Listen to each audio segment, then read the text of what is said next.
Congress party की ओर से प्रत्याशियों की दूसरी सूची जारी होने के बाद मुख्यमंत्री अशोक गहलोत 2 दिवसीय दौरे पर आज जोधपुर पहुंचे।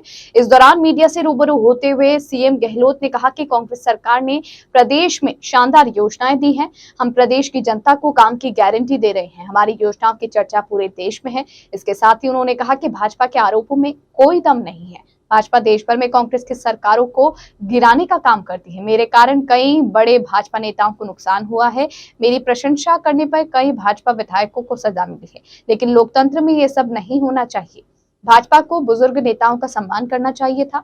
भाजपा इतनी घबराई हुई है कि 7 सांसद चुनाव मैदान में उतार दिए। क्या भाजपा के पास 5 साल में उन विधानसभाओं में प्रत्याशी कार्यकर्ता नहीं थे?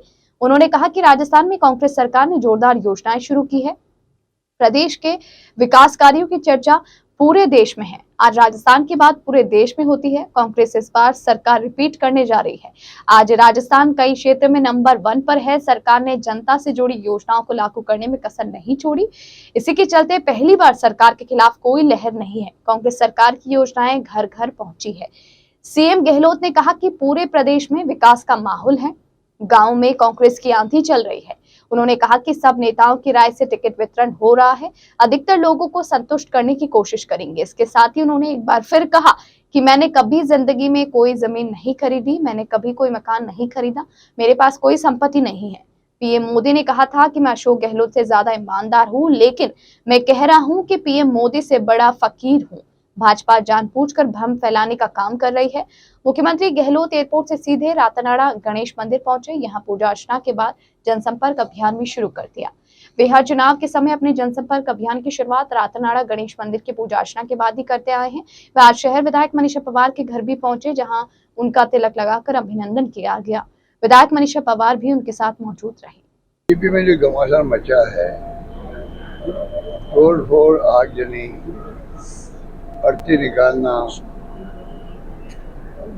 पहली बार देख रहा हूँ। शायद पूरा प्रदेश पहली बार देख रहा है।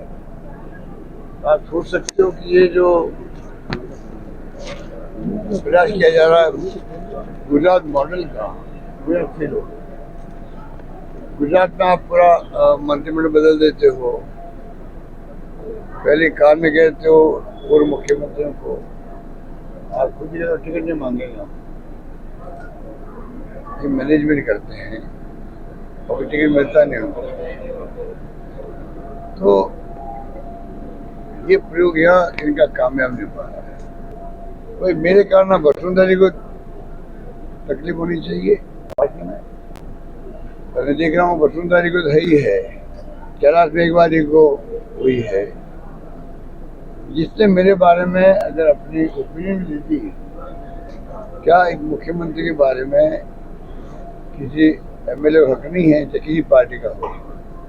अरे हमारी सरकार अच्छा काम कर रही है, अच्छा व्यवहार है हम लोगों का आपस के अंदर, भाईचारा आपस के अंदर है जो होना चाहिए पक्ष विपक्ष के अंदर।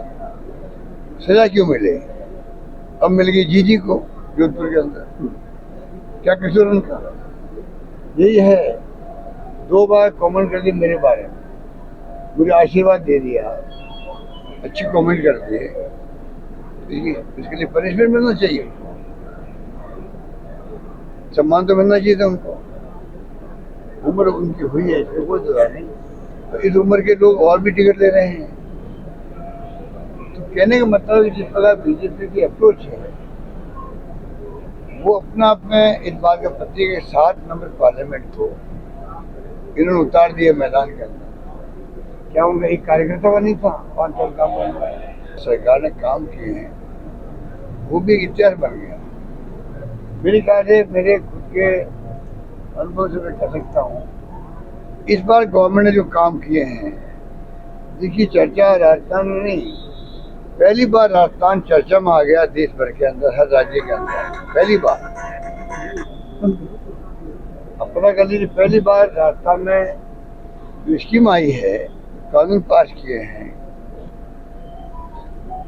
इंग्लिश स्कूल खोल दिए, मान लीजिए इंग्लिश स्कूल खोल दिए, ग्रामीण ओलंपिक करवा दिए, 25 लाख का बीमा दे दिया।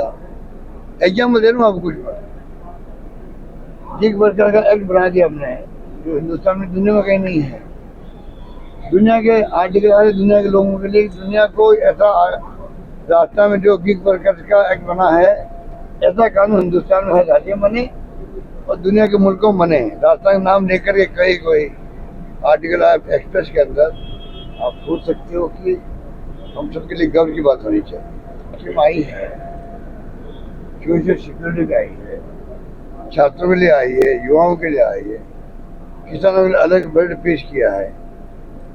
कई काम, अनेकों काम ऐसे हैं जहाँ हम लोग राजस्थान टॉप पर है देश में। आईटी भी क्यों नहीं, आईटी में नंबर 1 पर है। दूध के उत्पादन नंबर 1 पे आगे हम लोग। 5 रुपए हमने दिए पशुपालकों को, हौसला अफजाई उनकी करी, कुछ उनको पुश किया, हेल्प की, महंगे को देखते हुए। आज देश भर के अंदर पहले यूपी था और राजस्थान नंबर 1 पर। ऐसे अनेकों उदाहरण मिलेंगे आपको, जिसे लगता है हमारी स्कीमों का लाभ भी और स्कीमें प्रदेश के हर घर में पहुंच गई है, हर गांव के घर में पहुंच गई है। ये माहौल है। शहरों के अंदर एक हिंदू मुस्लिम करके बिगाड़ते माहौल, सबक सिखा देगी जनता शहर के बीच।